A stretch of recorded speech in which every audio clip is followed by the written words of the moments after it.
morning, all. I'm Tamsin from BF Fiber Arts, and I don't like that. Hey, gang.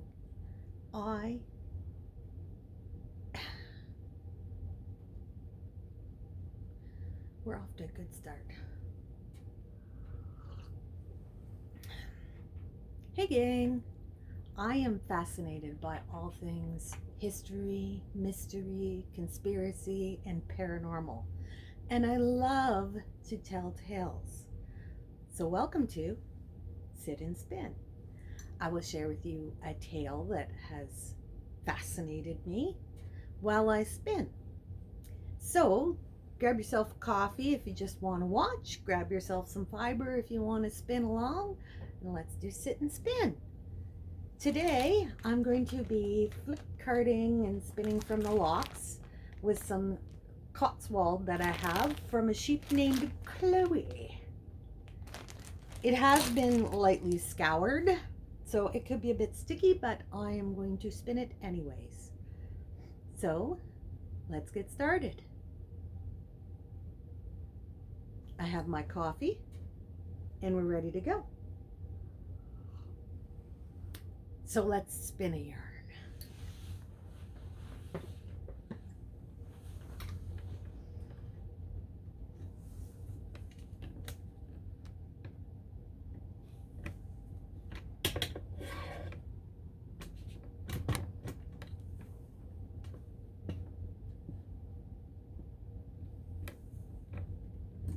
Go back a bit.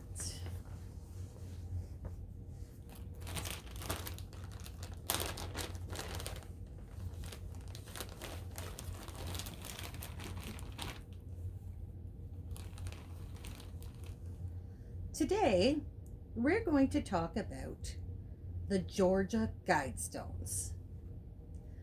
In Elbert County, Georgia, there's a mysterious stone structure that's been the subject of conspiracy and fear for many, many years. The monument stands approximately 750 feet above sea level and about 90 miles east of Atlanta, in the middle of a pasture. So, pretty much the middle of nowhere. One huge stone slab stands at the center with 4 arranged around it in an X pattern. A capstone lies on top of the 5 slabs. A few feet west of the monument, an additional granite ledger has been set level with the ground. This tablet identifies the structure as, quote, the Georgia Guidstones, center cluster erected March 22nd, 1980. Let these be the guidestones to an age of reason, end quote. There's a summary of the various statistics of the monument, from sizes, for example, overall height 19 feet 3 inches, total weight 237,746 pounds, etc., to the astronomical features, such as a horizontal slot that indicates the annual travel of the sun, and a hole in the capstone that marks noontime throughout the year. There's also a mention of a time capsule, but with only blank spaces, intended to indicate when the capsule was buried and when it was intended to be dug up. So it's doubtful there's even a capsule buried there. In case visitors don't speak English, everything is handily translated into 8 modern languages. Those would be English, Spanish, Swahili, Hindi, Hebrew, Arabic, Chinese, and Russian. We even know who paid for the monument, as it states, quote, sponsors, a small group of Americans who seek the age of reason, end quote. Heck, we even know the author of the words on the big monument. Quote, author, R.C. Christian, a pseudonym, end quote. Though he needed an editor because he spelled pseudonym wrong. and to get NYN instead of NYM. So what's so shocking about a vanity project in the middle of a cow pasture? Let me tell you what's written on the large stone slabs of the monument. There are 10 principles or guidelines engraved on the stone, one side of each stone in a different language. They read,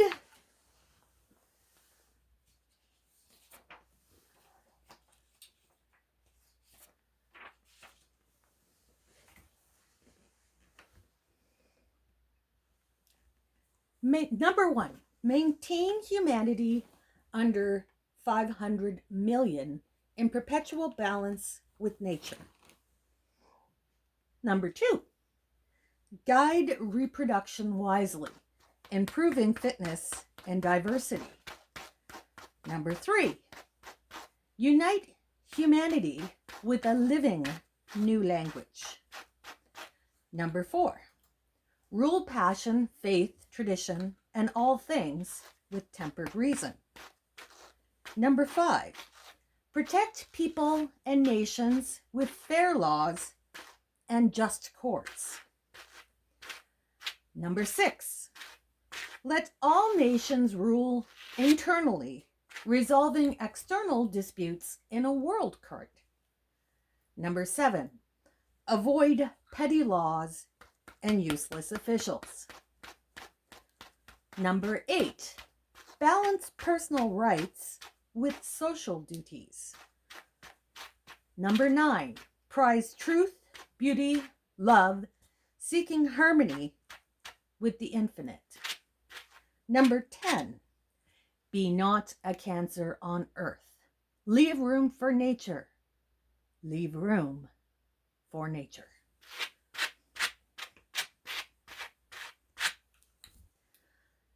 These are some pretty interesting rules that smack of eugenics and a new world order.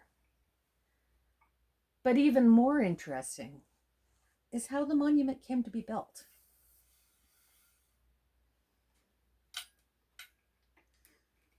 Me and this wheel just aren't getting along very well, I tell you. Let's go back to June of 1979.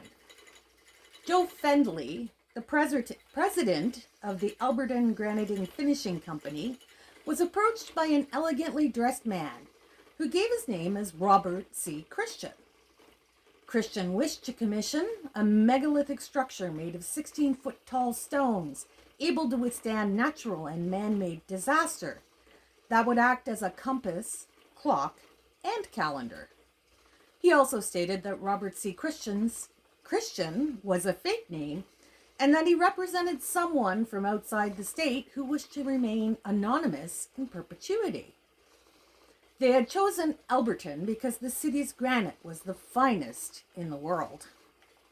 Joe was thinking he had a nut job on his hands, so he figured he'd take the path of least resistance and give the crazy man a quote so excessively high that Christian would just disappear on his own.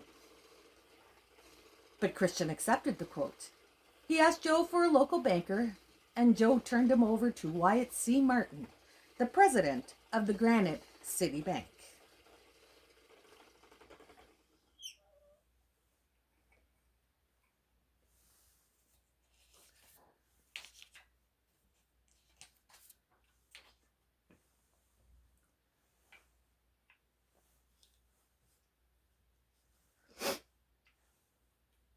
Wyatt said, quote, Fenley called me and said, quote, a kook over here wants some kind of crazy monument. But when this fella showed up, he was wearing a very nice, expensive suit, which made me take him a little more seriously. And he was well-spoken, obviously, an educated person. When he told me what it was he and this group wanted to do, I just about fell over. I told him, I believe you'd be just as well off to take the money and throw it out in the streets into the gutters. End quote. Christian, who again freely admitted his name was an alias, revealed that the planning for the Georgia Guidstones had been underway for 20 years, and that he and the group he represented hoped that other conservation-minded groups would add to the stones in the future.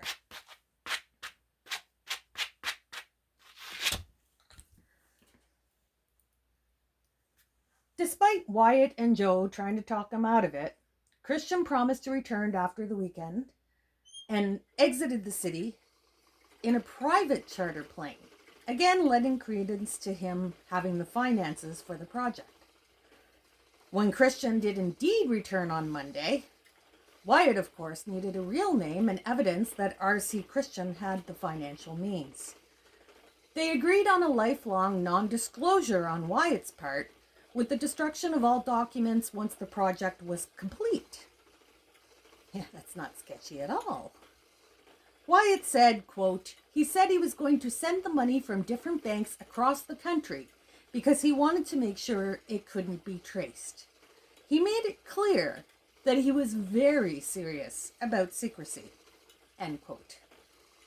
Well, with the financing now arranged, Christian returned to the Alberton Granite Finishing Company and gave Joe a box with a model of the structure and 10 pages of documentation on requirements. The following Friday, Wyatt called to tell Joe that $10,000 had been paid.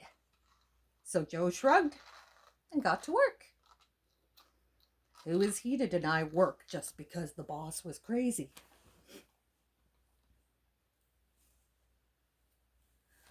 Stones were quarried.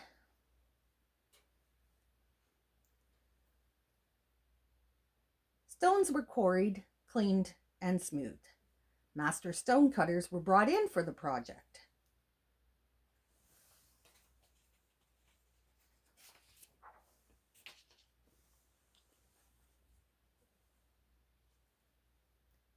Joe even assisted Christian in selecting the site.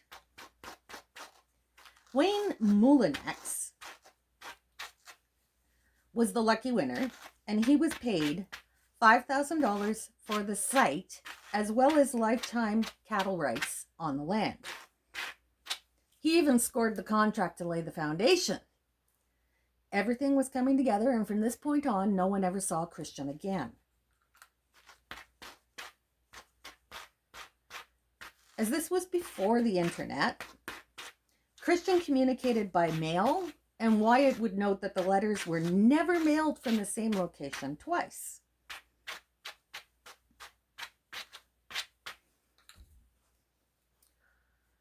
Poor Joe, though, was having a hard time. The instructions for the creation of the monument were so incredibly complex that he even had to employ an astronomer to ensure the correct construction. The center stone had to have an eye-level oblique hole drilled so that the North Star was always visible, alongside a slot which is always aligned with the sun's solstices and equinoxes. Meanwhile, the 4 large upright wing slabs had to be oriented to the limits of the moon migration during the year. Joe didn't have access to Google Translate either, so he had to employ the United Nations to provide all the translations that Christian required.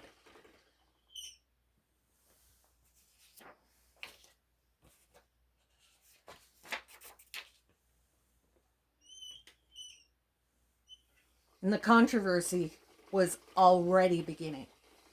Locals believed that Joe and Wyatt themselves were the masterminds and that the work was against Christian's scripture. Many thought the tenants were objectionable, English is hard, for not placing faith as a primary objective.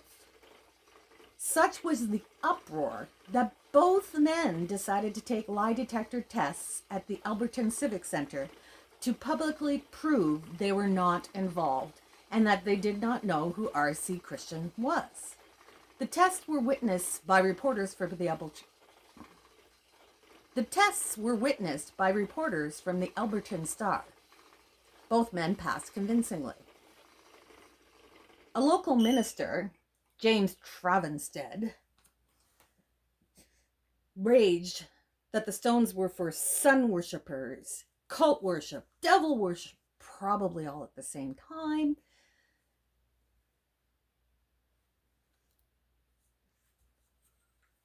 A local minister, God, I can't talk today.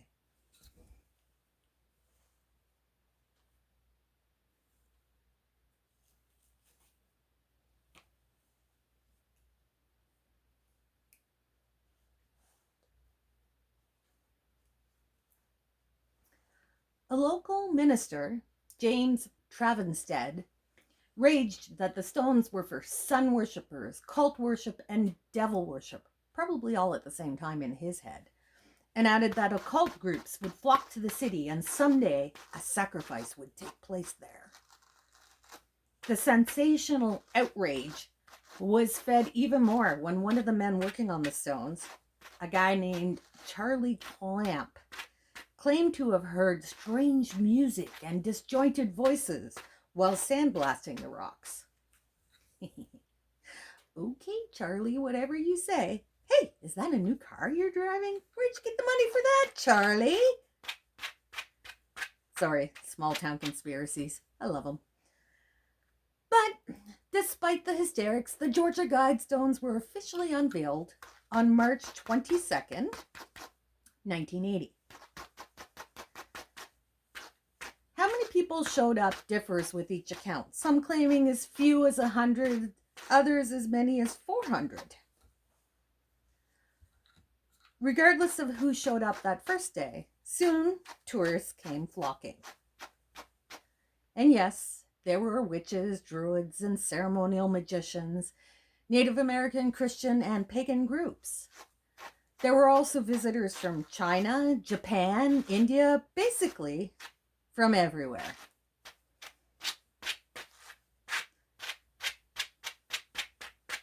So, why are these stones still so controversial?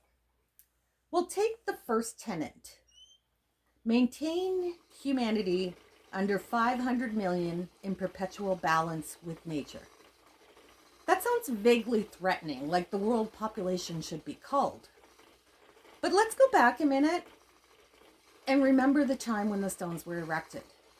This was the tail end of the Cold War, and things were heating up again. This is the part of the Cold War that I remember. And yeah, it was scary. The threat of nuclear annihilation was always there. Christian had insisted the monument withstand natural or man-made disaster. He fully expected that humanity would be virtually obliterated by nuclear devastation. Basically, we would be starting over and able to control these things before they got out of hand. With this in mind,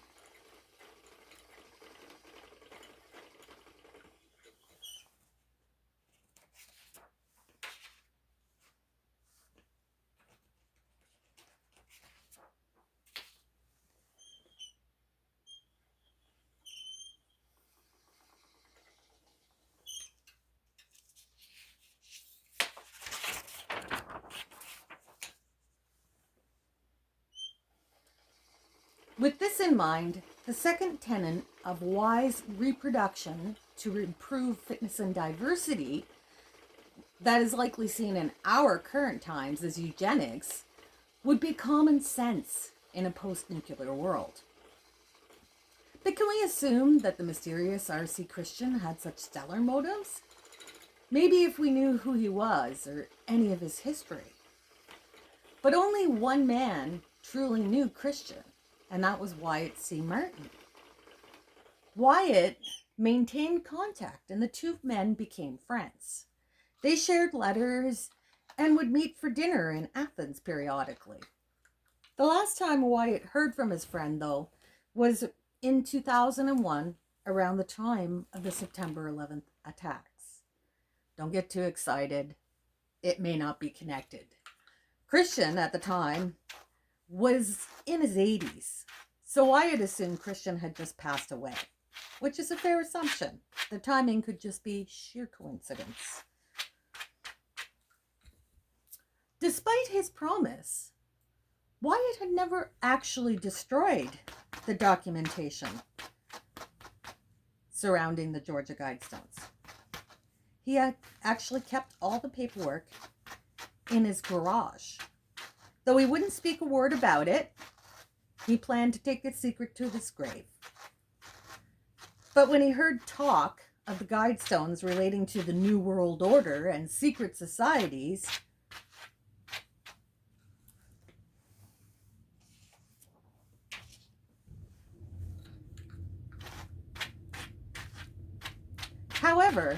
when he heard talk of the Guidestones relating to the New World Order and secret societies, he said, quote, "All along, Christians said that who he was and where he came from had to be kept a secret. He said mysteries work that way. If you want to keep people interested, you can let them know only so much," end quote. Now, to me, that sounds like a delightful man, building mysteries to intrigue and confound people. But the other thing about people is they just want to know. In 2010, a documentary called Dark Clouds Over Alberton claimed to have obtained the address of R.C. Christian. The makers of the documentary were said to have exploited the trust of Wyatt, who had recently suffered a stroke, and obtained one of the letters and had the return address. They claimed R.C. Christian was in fact a doctor named Herbert Heine Kirsten, Kersten. Now buckle up, because here's where conspiracy really gets involved. And for this, I need coffee.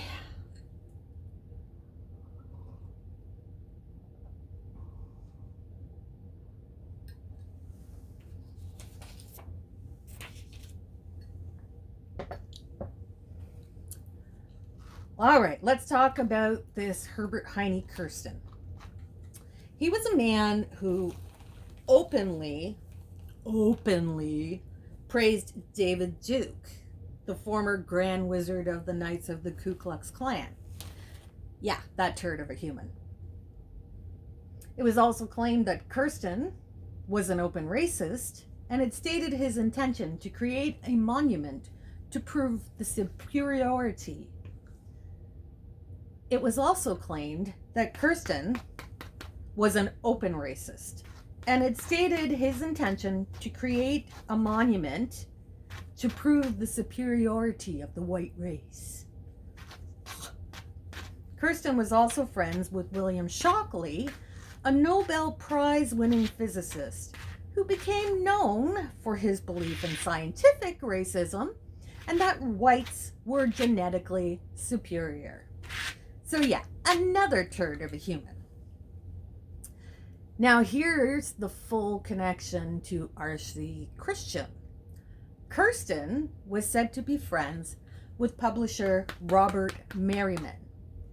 This is the publisher who arranged for the publication of a book called Common Sense Renewed, a book authored by one Robert Christian. The book was titled after Thomas Paine's book Common Sense and calls for a resumption of Paine's ideals. But it reads more like a personal manifesto, including New Age thinking for providing a solution to the world's problems. The producers of this documentary put forth that Kirsten, Merriman, and Shockley were responsible for the Georgia Guidstones. Now, I know this sounds like a pretty solid trail, and there seems to be connections all the way through, but there's a strong possibility that this book, Common Sense Renewed, is, in fact, a hoax, written to create more mystery around the Guidestones and possibly further someone else's agenda. It wasn't even written until 1986, so that's like 6 years after the Georgia Guidstones were officially open to the public. 6 years is a long time, more than enough time to conspire to create a conspiracy. Conspired to create a conspiracy. I like that.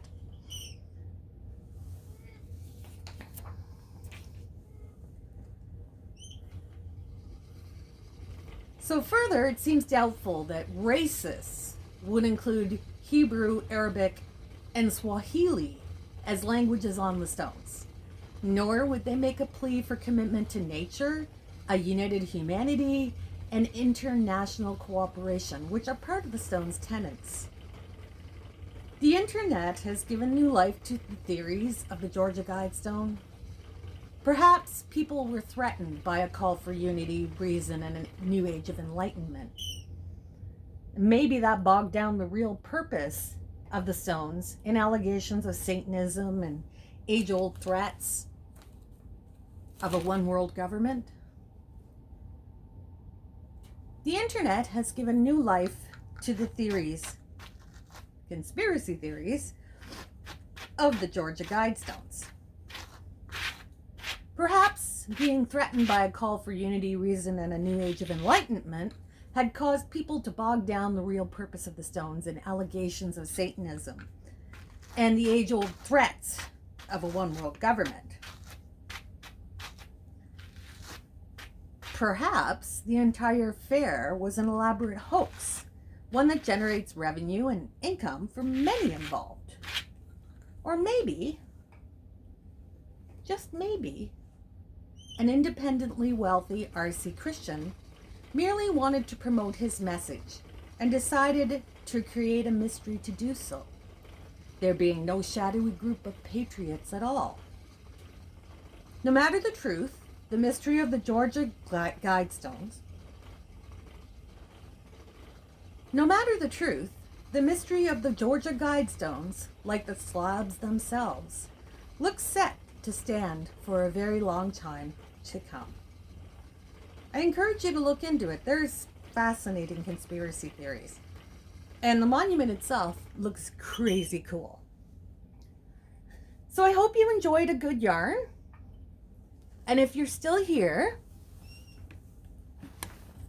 let me move you up. I have a little surprise. I have listings in my Etsy shop, and I will probably be adding to them in the days to come. I am going to give you a code for 25% off your order. Just enter SITSPIN at checkout. So SITSPIN